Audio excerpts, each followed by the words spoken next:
ಎದೆ ಉರಿ ಕಾಣಿಸಿಕೊಂಡು 4 ವರ್ಷದ ಬಾಲಕ ಮೃತಪಟ್ಟ ಘಟನೆ ಚಿತ್ರದುರ್ಗದಲ್ಲಿ ನಡೆದಿದೆ.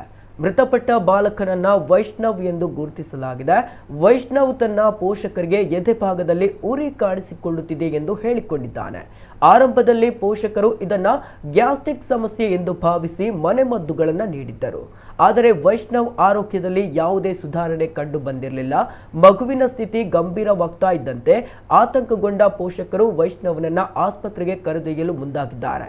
ಆದರೆ ಆಸ್ಪತ್ರೆಗೆ ಸಾಗಿಸುವ ಮಾರ್ಗ ಮಧ್ಯೆಯೇ ವೈಷ್ಣವ್ ಕೊನೆಯುಸಿರೆಳಿದ್ದಾನೆ. ಬಾಲಕ ಹೃದಯಾಘಾತದಿಂದ ಮೃತಪಟ್ಟಿರುವ ಶಂಕೆ ವ್ಯಕ್ತವಾಗಿದೆ.